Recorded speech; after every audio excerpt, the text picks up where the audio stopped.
Well, good evening. It's me, Gerald Reynolds, here in Portland, Oregon. Haven't seen the reefer report out. A couple other reports I've missed. I was in the hospital for a little while. Wasn't doing too good, but I'm better. And now I thought I've been watching the news and everything. I thought I'd make this video because a couple of things I wanted to get off my chest. What's the deal with a teacher being sued by a student for making fun of creationism or whatever his religion is? Are you crazy, people? You realize what that means? You understand the ramifications of that?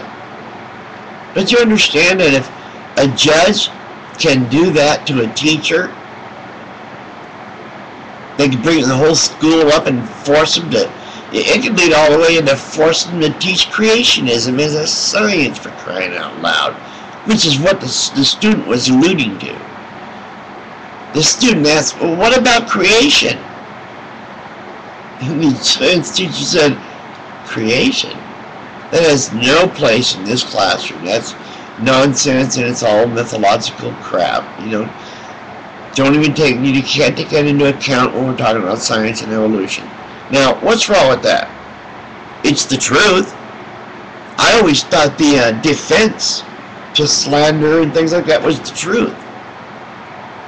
If this teacher said to that student, that belief system you have is goofy and stupid and you shouldn't adhere to that,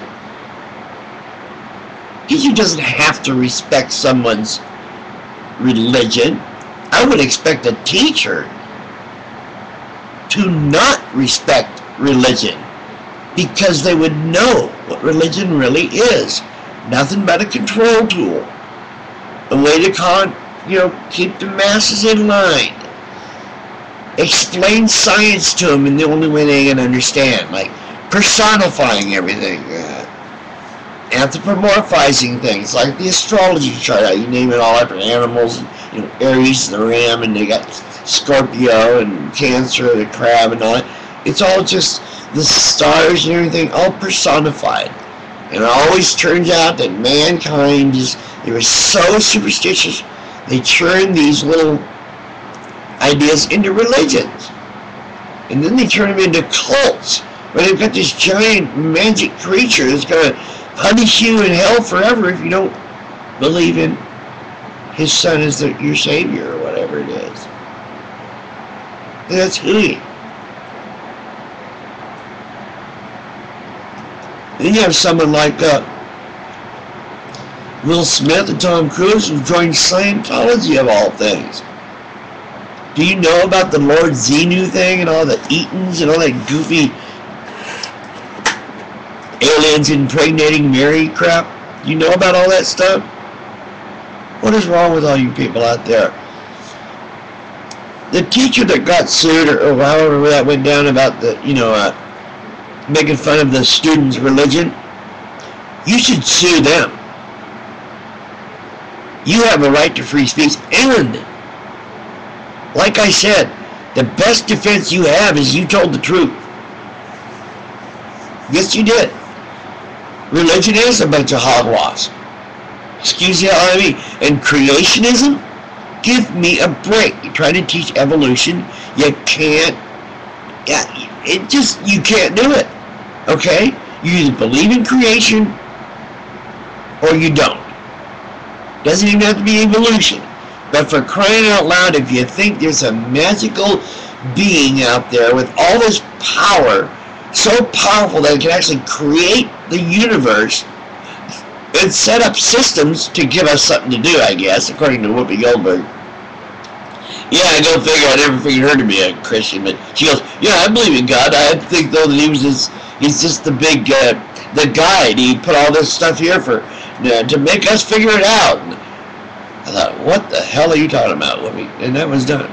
I couldn't believe she said that. I'm done with her now. Atheism is not a religion.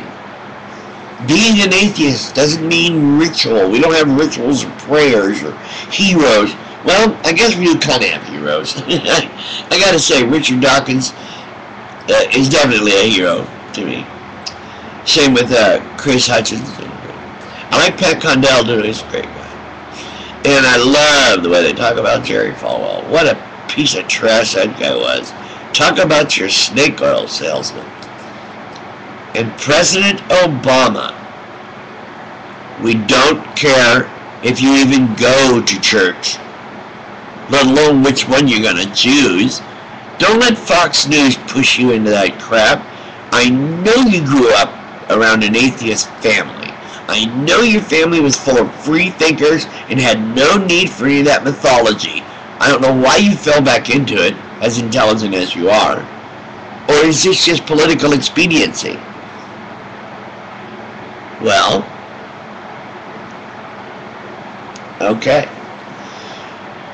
That teacher needs to sue the school board, that judge, he needs to sue that student, and actually ought to get up there in class and say, okay, I had a little bit of trouble and this is what it was all about. And then tell them, your story is nothing but a story. It's a myth, for crying out loud. You can even explain to him exactly how it came about. But that's what I have to say on that subject. I just don't understand how anybody in this day and age, in this country, can actually be sued basically for blaspheming. Unbelievable. Take it back, Judge. This is Joe Reynolds signing off from Portland, Oregon. Once again, this was my semi-report. We'll see you later.